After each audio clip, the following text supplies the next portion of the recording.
안녕하세요. 지난 시간에 디지털 회로 4비트 가산기 감상기하고 신호등 회로에 이어서 오늘은 4비트 마이크로 프로세서에 대해서 살펴보도록 하겠습니다. 우리의 목표는 4비트 마이크로 프로세서에서 시작해서 8비트 마이크로 프로세서, 32 마이크로 프로세서를 이해하는 것입니다.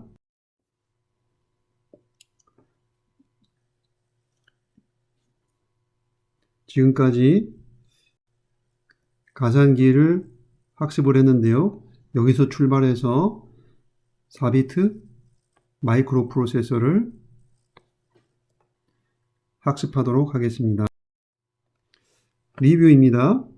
지난 시간에 4비트 가산기를 학습했는데요. 4비트 가산기는 실제로 74283이라는 TTL IC 하나로 구동이 됩니다.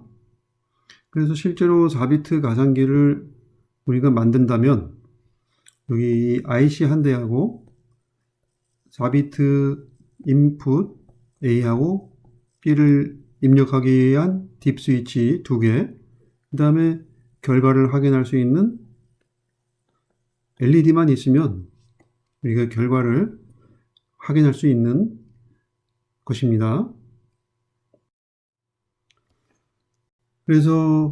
그런데 이제 4비트 계산기는 덧셈을 자동으로 해주는 장점은 있으나 제한점이 있습니다. 숫자가 크다거나 숫자를 여러 개를, 그 다음에 복잡한 덧셈 알고리즘을 이용하는 곱셈, 이런 것들은 4비트 가산기로 할 수가 없죠. 그거 왜 그러냐면은 수동이기 때문에 그렇죠. 근데 점점 기술이 발전하고 사람들이 자동으로 될 수 있는 것들을 찾기 시작했습니다. 그럼 수동 가산기에서 자동 가산기로 넘어가는 것은 자연스러운 일이겠죠. 그런 자연스러운 것들은 이루어낸 사람들이 튜링 박사님이나 노이만 박사님, 이런 분들이 이런 발견과 발전을 이룩하신 분들입니다. 자, 수동 계산기가 어떤가 하면, 이제 우리가 어떤 숫자를 더하려고 한다면 수동 가산기에서는 숫자 데이터를 일일이 하나씩 입력했던 거죠. 사람이 일일이 입력을 하고 런 버튼, 익스큐션 버튼을 누르고, 그래서 이제 결과를 보고, 그래서 많은 계산은 불가능하고 이런 제한사항이 있는 것입니다. 근데 이제 이걸 좀 더 잘하게, 빠르게, 쉽게 할 수 있는 방법이 뭐 없을까? 그런 거를 노이만 박사님이나 이런 분들이 이제 생각을 해서 찾아낸 겁니다. 그래서 발상의 전환이 이루어진 거예요. 어떻게 된 거냐? 사람이 하던 일을 기계가 할 수 있는 방법은 없을까? 이거를 수학적으로, 공학적으로 해결을 했던 겁니다. 그래서 이전에는 사람이 모든 것을 했었는데 이걸 하드웨어가 이제 할 수 있는 겁니다. 예전에는 덧셈 계산을 사람이 일일이 입력을 했던 거를 이제는 사람이 아니고 기계가 해야 되는 거죠. 그 말은 무슨 뜻이냐면, 여기 1 더하기 2 더하기 3, 이 커맨드를 수동 계산기에서는 사람이 다 기억하고 있었는데, 자동 계산기에서는 이 1 더하기 2 더하기 3 해야 할 일들이 여기 하드웨어 내부에 있어야 되는 거죠.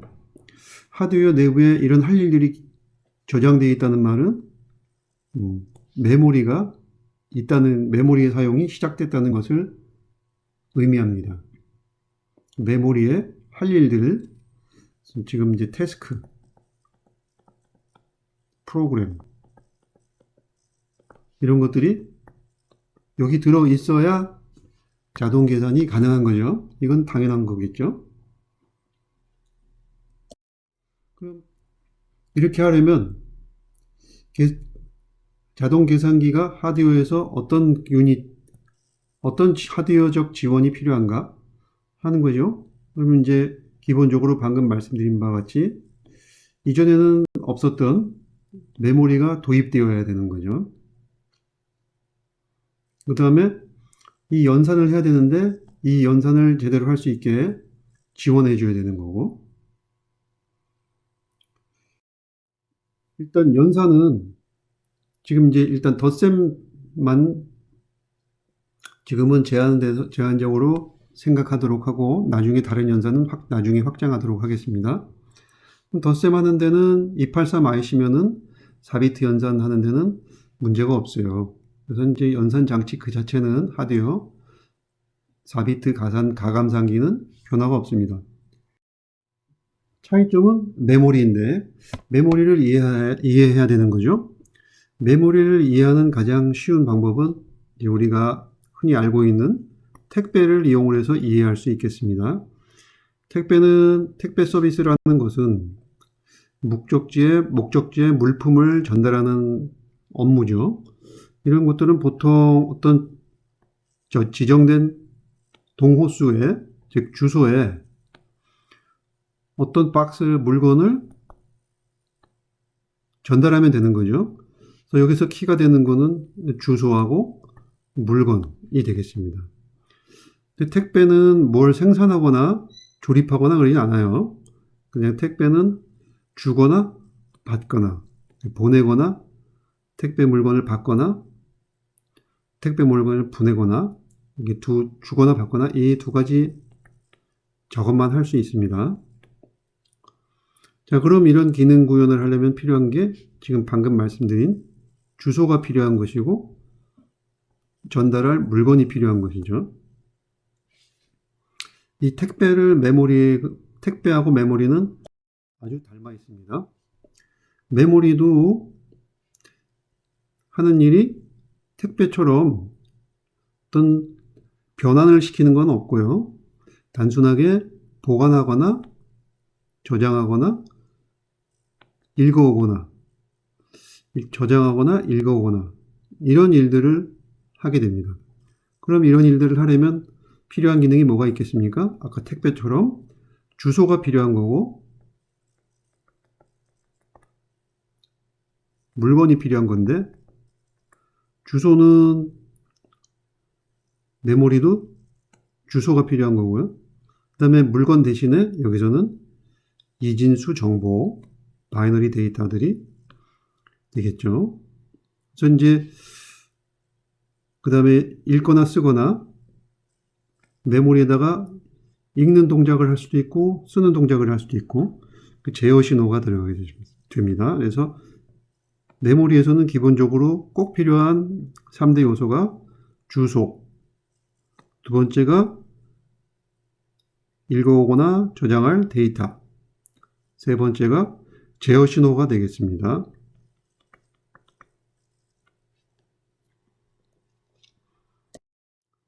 자, 이걸 이제 염두에 두시고 예를 들어서 1 더하기 2 더하기 3 프로그램을 자동으로 계산하는 계산기를 생각해 보겠습니다. 그럼 제일 처음 해야 될 건 뭐냐면 덧셈 명령 1 더하기 2 더하기 3 덧셈 명령들을 제일 처음 사람의 머리에서 있던 그 데이터를 사람 머릿속에 있던 생각을 하드웨어에다가 저장을 해야 되는 겁니다. 그래서 1 더하기 2 더하기 3에 필요한 프로그램, 명령 이것들을 이제 메모리에 저장을 해야 되고요. 1번. 그 다음에는 연산을 해야 되는데 연산은 제일 간단하니까 첫 번째 메모리에서 첫 번째 명령을 읽어내고 처리하고 그 다음에 명령어가 없으면 끝나는데 또 있으면 두 번째 명령을 실행하고 처리하고 그 다음 세 번째 명령을 처리하고 끝날 때까지 반복해서 실행하면 되죠. 지금 여기서는 다른 복잡한 프로그램이 아니라 1 더하기 2 더하기 3 자동 계산기만 보는 거니까요. 이제 긴 프로그램이 길어도 이제는 상관이 없어요. 긴 프로그램은 여러 개의 명령으로 분할해서 하드웨어가 한 개씩 실행하도록 하면 되니까요. 하드웨어는 그리고 전자회로니까 전자신호로, 전기신호로의 속도로 실행이 되니까 여러 개가 있어도 큰 무리는 없습니다. 그래서 기본적으로 4비트 자동 계산기라고 한다면 이런 메모리가 있어야 되고 이런 283 IC 그 다음에 이런 것들을 통제해주는 어떤 회로가 제어기가 있으면 되겠죠. 그래서 정리해보면 수동 계산기에서는 1 더하기 2 더하기 3을 사람이 모든 것을 통제했는데 지금 자동 계산기에서는 자동 덧셈기에서는 프로그램을 메모리에 저장해야 된다는 것, 그 다음에 이걸 적절하게 처리해야 된다는 것, 처리하는 하드웨어는 똑같죠. 그래서 이런 상황으로 전개가 됐습니다. 그래서 이 두 가지 상황을 다시 비교해 보면 수동 계산기에서는 구조는 수동식이고 자동 계산기에서는 자동으로 하는데 기능 그 다음에 수동 계산기에서는 소프트웨어가 덧셈만 할 수 있는데 자동 계산기에서는 우리가 메모리에 탑재되는 프로그램을 조절할 수 있으니까 여러 가지 계산을 할 수 있는 거죠. 하드웨어는 여기서는 283 IC만 사용되는데 자동 계산기에서는 283 IC에 이런 추가되는 회로들이 들어와야 돼요. 메모리, 레지스터. 그 대신에 이런 코스트가 생긴 대신에 속도가 사람은 밀리세컨드 단위로 움직여야 되는데 자동 덧셈기는 하드웨어니까 나노세컨드, 피코세컨드 단위로까지도 움직이는 고속 처리가 가능한 거죠. 이런 차이가 있는 거를 살펴보았습니다.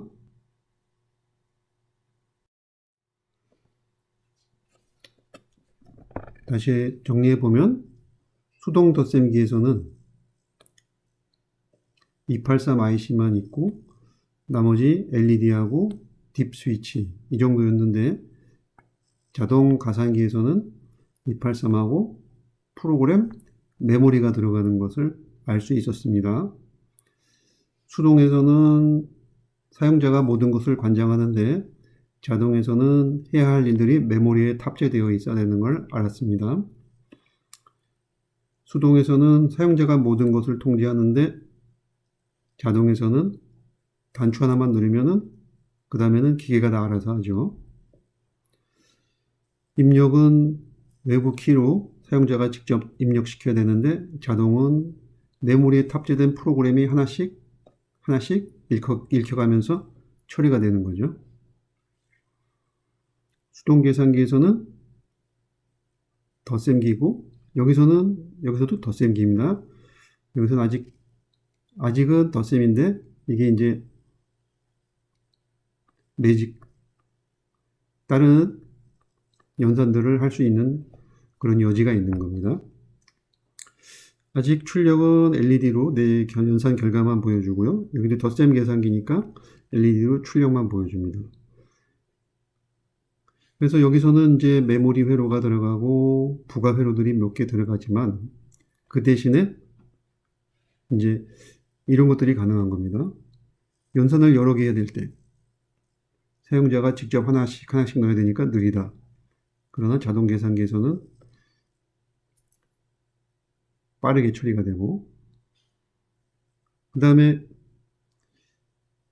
또 차이점은 곱셈 같은 경우에는 근본적으로 이것은 불가능합니다.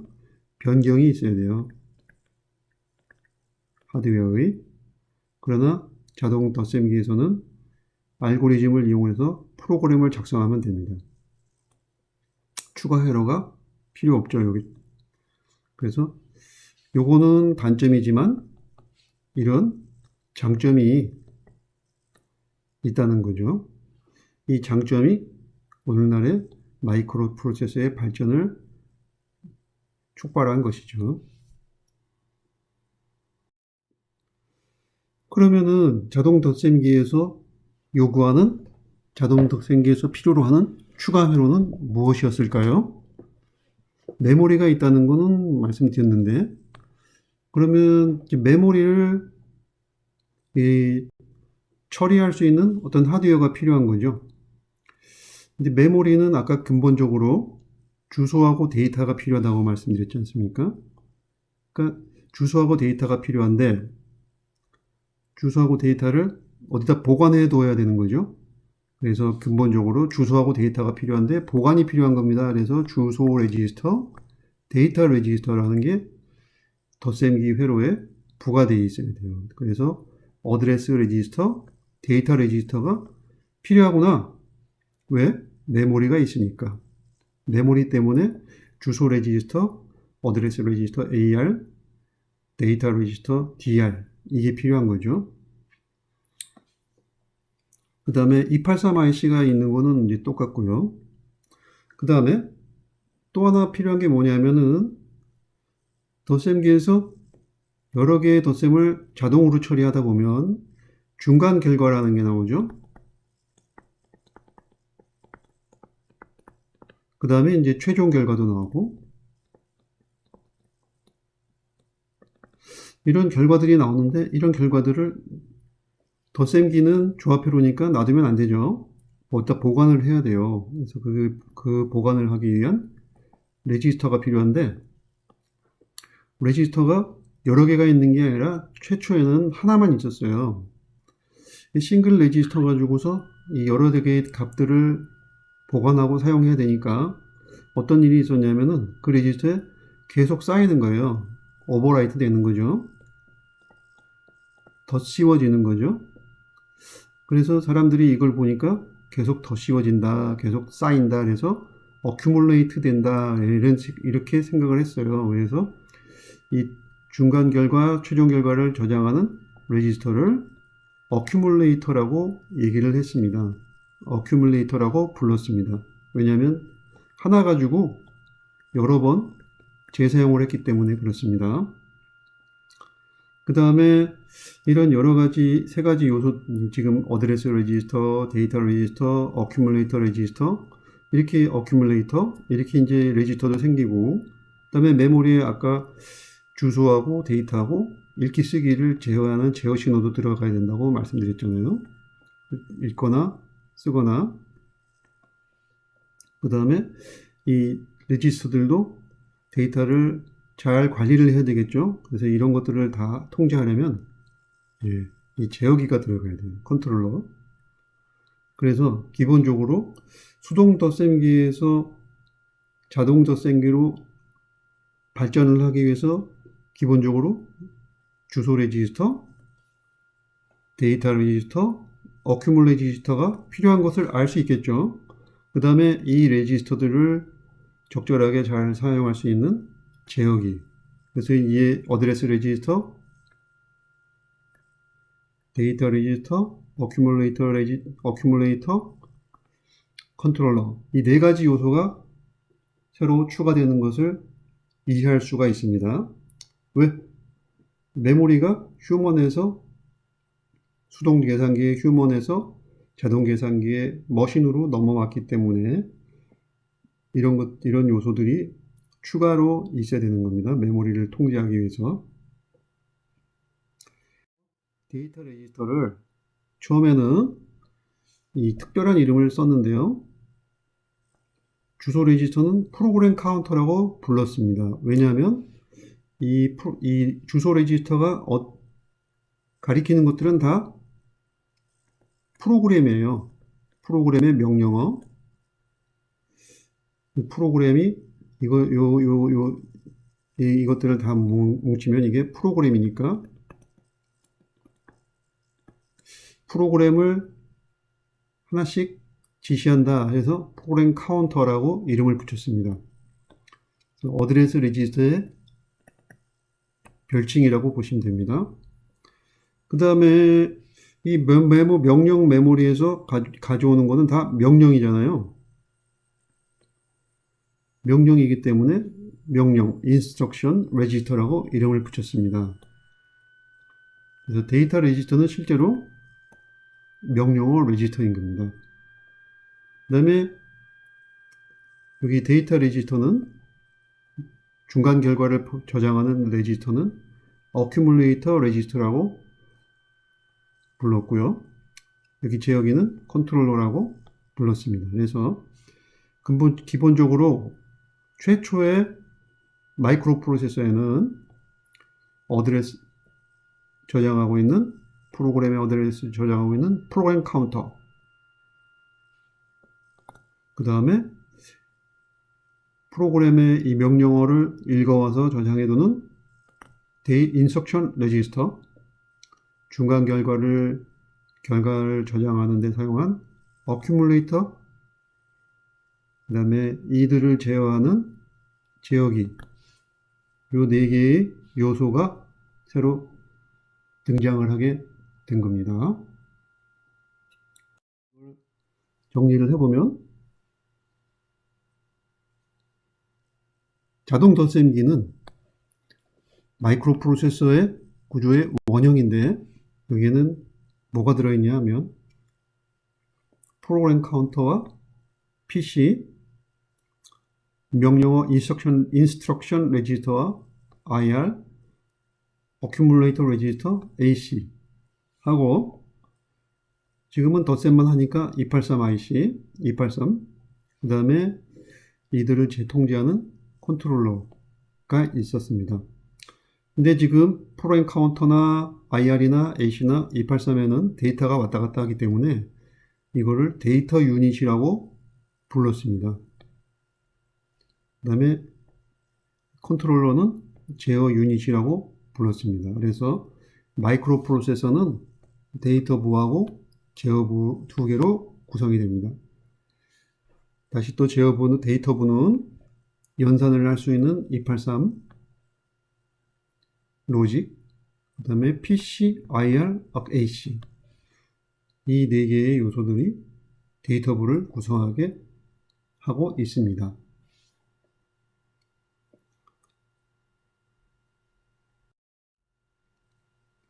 자, 다음으로는 4비트 마이크로 프로세서의 구성 요소, 이 어큐뮬레이터, 어드레스 레지스터, PC, 데이터 레지스터, IR, 이 레지스터들이 어떻게 사용되는지 자세하게 살펴보도록 하겠습니다. 그 다음에는 이 레지스터들을 이용해서 마이크로 프로세서가 실제로 어떤 식으로 사용하는지 살펴보도록 하겠습니다.